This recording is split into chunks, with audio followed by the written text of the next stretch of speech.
Good evening and welcome to Doctors on Call. I'm Dr. Ruth Westra from the Department of Family Medicine and Community Health at the University of Minnesota Medical School, Duluth, and I'm your host for tonight's program on upper GI problems. We'll be glad to take your questions on conditions like indigestion, heartburn, ulcers, gallstones, hepatitis, and other abdominal diseases. The success of this program is very dependent on you, the viewer, so please call in your questions and we'll do our best to address them. The telephone number for your questions can be found at the bottom of your screen. Our panelists this evening include Dr.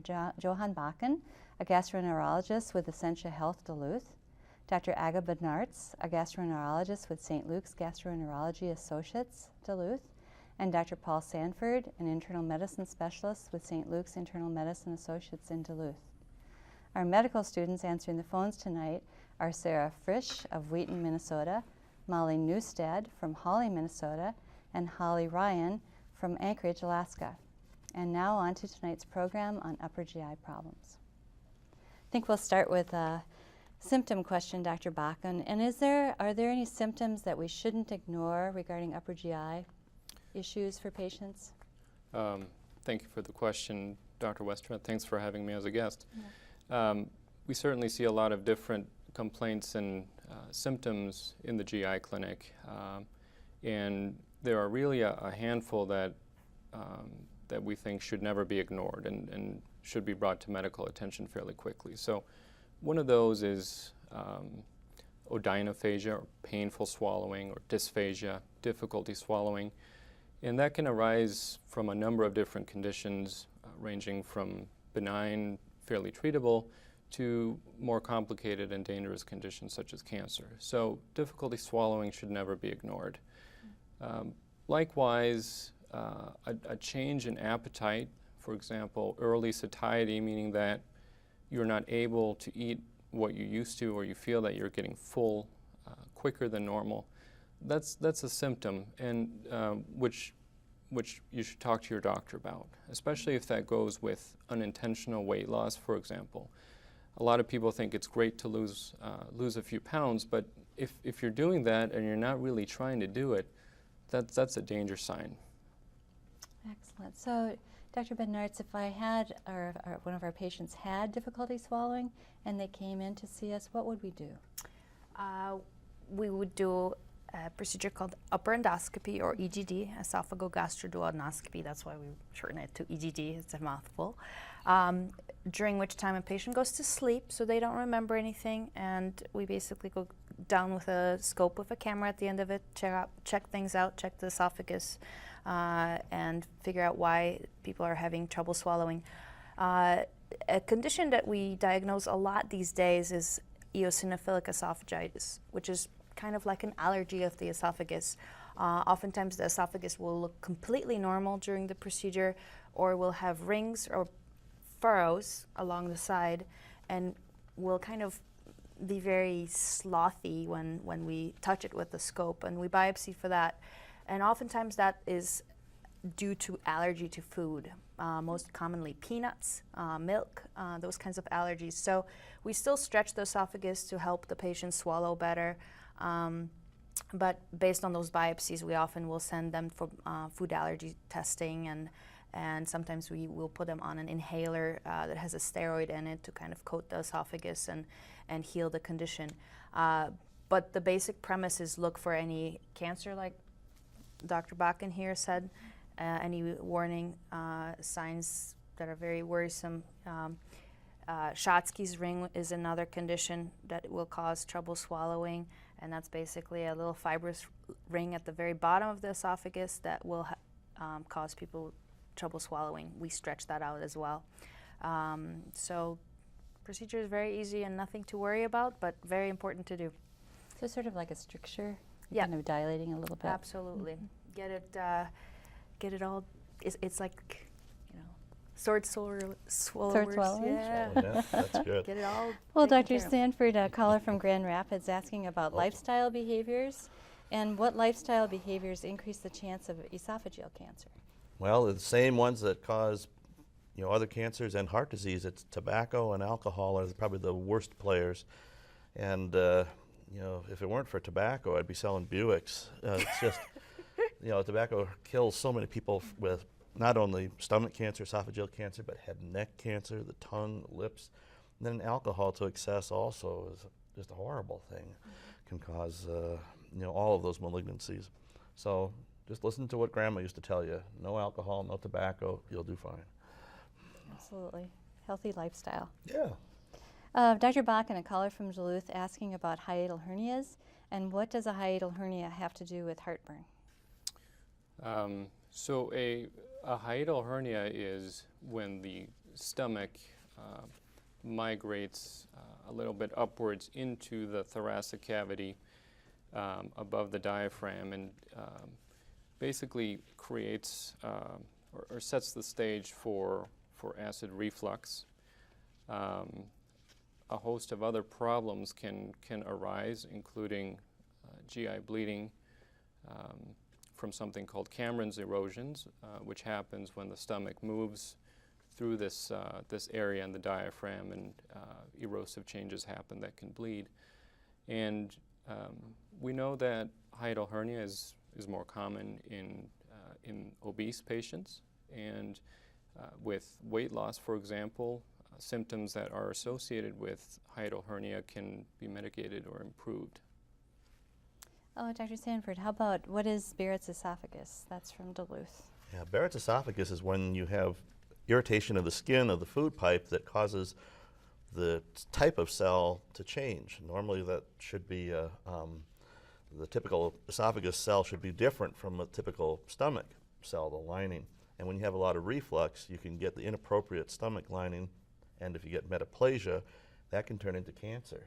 So it's important when you have a lot of heartburn, especially if you're starting to have discomfort with swallowing, or if solid food starts to stick, you got to be seen. Mm-hmm. And I might add, Dr. Sanford, when we talk about Barrett's esophagus, we know that it is more prevalent in patients who have had reflux disease long-standing.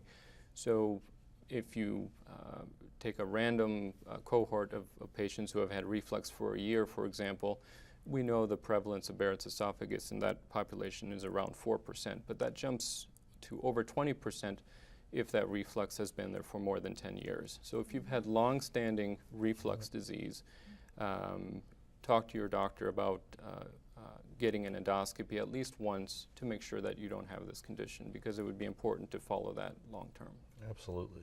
And Dr. Bednarz, if you're identified with Barrett's, then how often would you be followed up for that? Usually by the guidelines we repeat the endoscopy a year after, and then if we don't, and biopsy again. Obviously biopsies are important to detect any changes in terms of progression to either what we call low-grade dysplasia or high-grade dysplasia, which are all the changes that are seen on the spectrum to cancer. And then if there is no changes seen, we repeat them every 3 years. If the patient is a good, obviously, candidate for endoscopy and bearing other medical problems that they might have.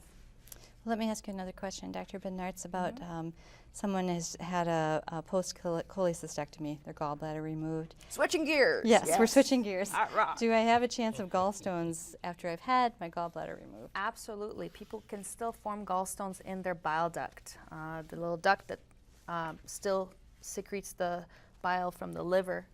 They just simply, when people lose their gallbladder, they lose the storage reservoir for the bile, but they can still form stones in the bile duct. And if those stones are starting to get big and cause problems in terms of obstruction, people will still present with very similar symptoms to their gallbladder attack, meaning right up quadrant pain, quite severe nausea, vomiting with eating, sometimes fevers if they actually progress to infection. And those are all very urgent signs and symptoms that should prompt the patient to present to the emergency room and get evaluated further for that.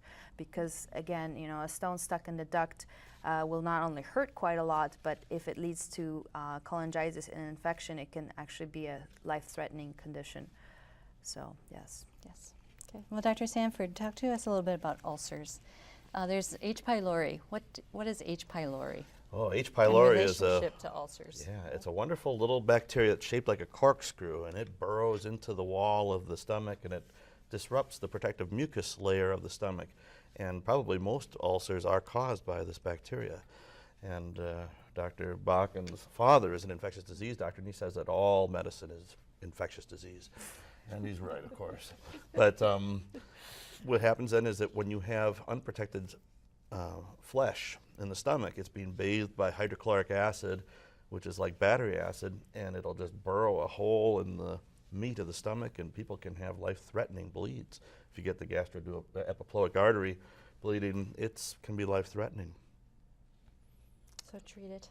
I've also had, Paul, patients ask me after they've been diagnosed with H. pylori, why should I be treated for this, or is it You bet. is it necessary? And I might add that long-standing untreated H. pylori can induce or cause cellular changes and cause certain low-grade cancers, for example. So one of those is called a malt lymphoma, a low-grade lymphoma, which oftentimes upwards of 80 or 90% of the time when it's found in the stomach is associated with H. pylori. So it's important to get that treated. And it's how a do difficult you bug to treat it? treat. Yes. Yes. It is, multiple It's got antibiotics. high resistance patterns, and so we usually treat it with either triple or quadruple therapy, and depending on patients' allergies, because amoxicillin, clarithromycin are the mainstay of therapies, but many patients are allergic to to amoxicillin, the penicillin allergic patients. So then we use other antibiotics such as Flagyl to replace that. So, but it is a complicated, multiple times a day type of treatment that they should complete. I've actually had to be treated for it. It's a pretty high infection rate in gastroenterologists because we see people with it every day. They cough on us, they spit on us, they puke on us. So, Oh, wow.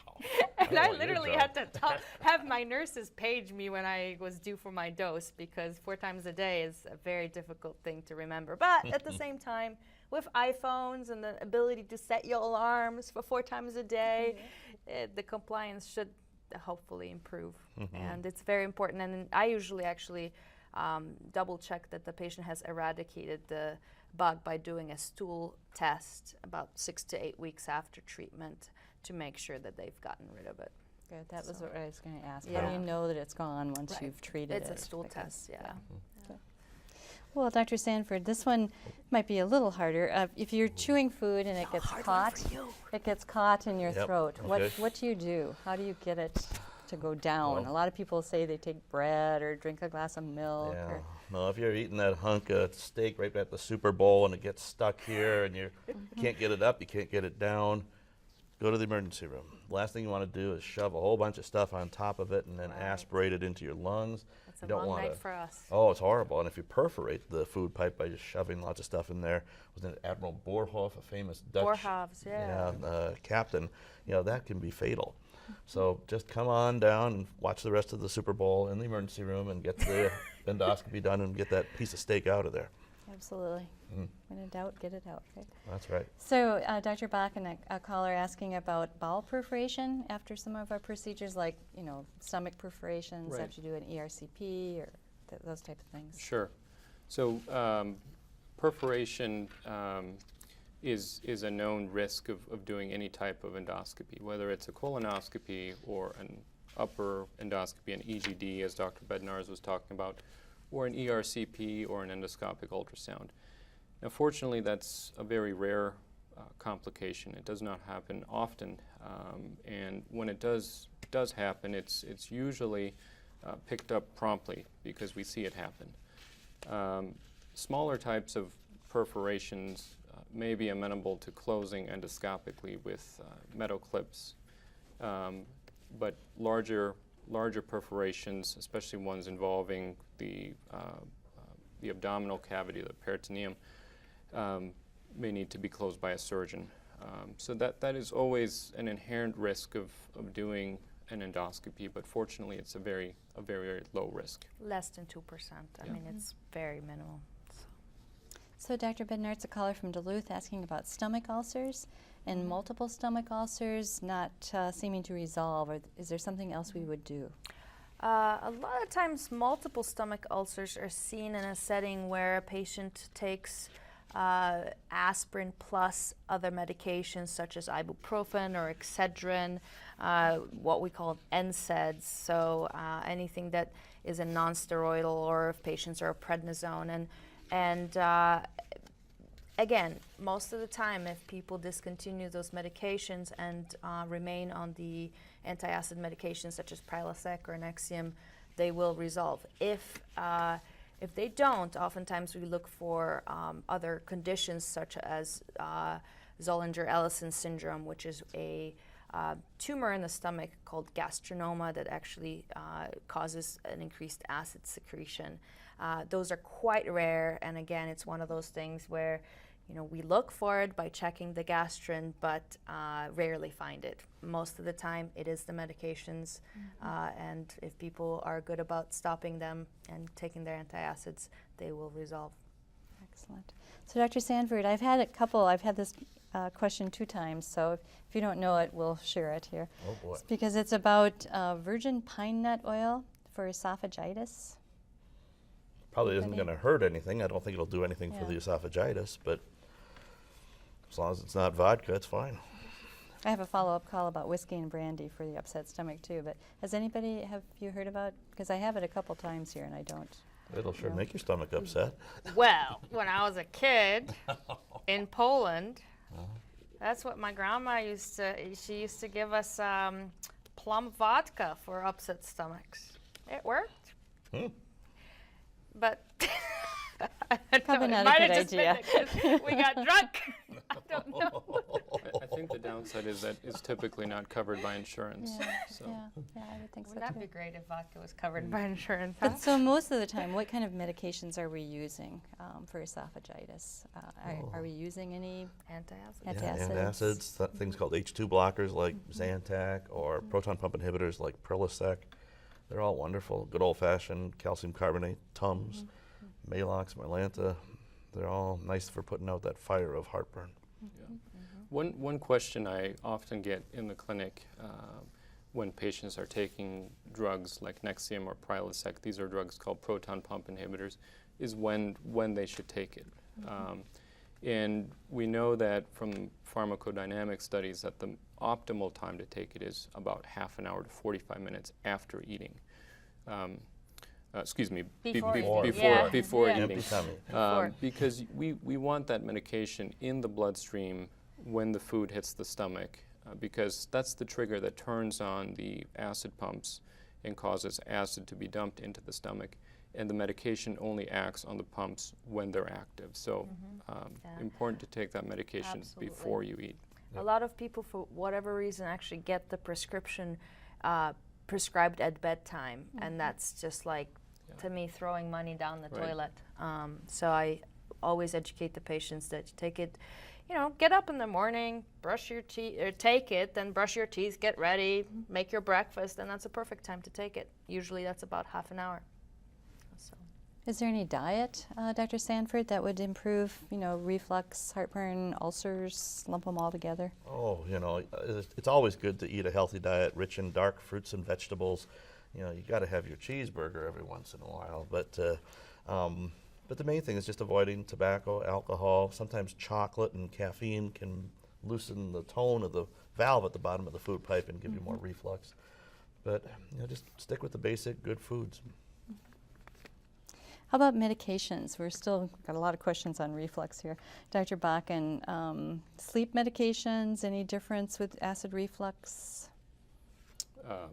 You mean like patient taking a sleeping aid? Like not- Ambien or any of the meds we would utilize? Not that I've encountered, not that I'm aware, and I don't hesitate to let people take those medications even when they're on other drugs for heartburn. I don't think that should be an issue. Dr. Bednarz, back to Barrett's again. What is Halo 360 procedure side effects? Yeah, it's a radio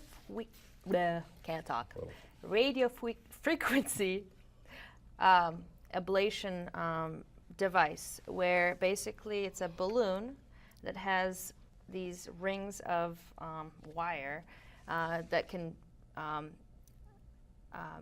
provide a radio frequency pulse to the esophageal lining and basically burn a very superficial layer of it to eliminate or burn off the Barrett's mucosa.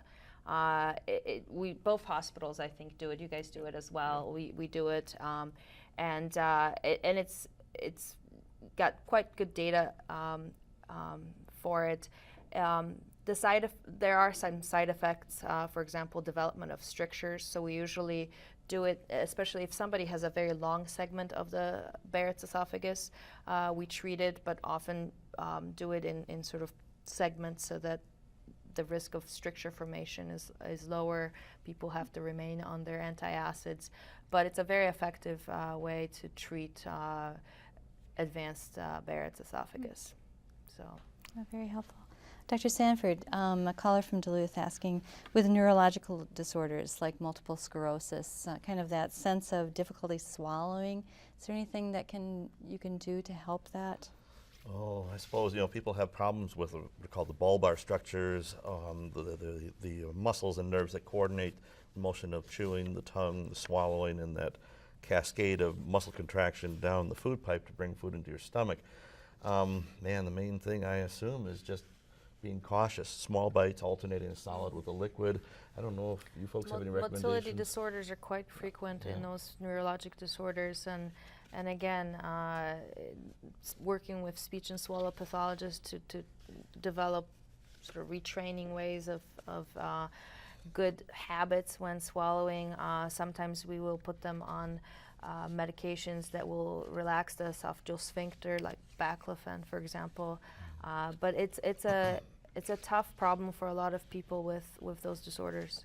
Sometimes thickening the liquids so they're more like a nectar or pudding will allow less risk of aspiration. Right, and on occasion, in patients with conditions like that, we worry about something called achalasia, where the lower esophageal sphincter, or the muscle that sits between the esophagus and the stomach, cannot relax. And there's, on top of that, altered motility or muscle contraction in the esophagus above it. And medications generally do not work well for that, and something like a surgical intervention, something called a myotomy, is typically what's needed. Or if the patient is not a good candidate for surgery, then we may try a dilation with either a balloon or a dilator put down through the mouth. And sometimes, unfortunately, those people with very advanced trouble swallowing with Parkinson's do end up with feeding tubes. Well, Dr. Bednarz, another caller asking about, the dilating procedure we talked about, and then they're asking if there's a relationship between that and acid reflux. So if you have a dilation procedure, do you get more problems with reflux? You would think, but usually it's done for some structural lesion that causes a narrowing, so they start swallowing better. There's certainly reflux that can happen after that, oftentimes because Schatzki's ring, for example, is associated with hiatal hernia that predisposes people to reflux, like Dr. Bakken was talking about earlier. Most of these patients are actually on reflux medicines. Oftentimes the stricture is because of acid reflux. A peptic stricture is what we call it. So those patients, again, will be on antacids after the procedure. So hopefully we can control that. Excellent. So just a last question here. We have lots of people asking about different kinds of diets. This is apple juice and olive oil for gallstones. Oh, well, Is it okay? It won't harm anything. It's not going to really help anything. The only type of dietary thing that I've ever heard of that helps to dissolve gallstones is actually bear bile. Deoxycholic acid. Ursodiol, yeah. And it used to be popular as a way of making the bile stones more dissolvable and disappear. But I haven't seen that used for 20 years. I used to use it sometimes. Oh, good. Well, very good. I think we'll wrap it up. I want to thank everyone for being on the panel. And our panelists are Dr. Johan Bakken, Dr. Aga Bednarz, and Dr. Paul Sanford, and our medical students, Sarah Fish, Molly Newstead, and Holly Ryan. Please join Dr. Alan Johns for a program next week on lower GI problems, when his panelists will be Dr. Bradley Irwin, Dr. Daniel McKee, and Dr. Aaron Thackeray. Thank you for watching, and good night.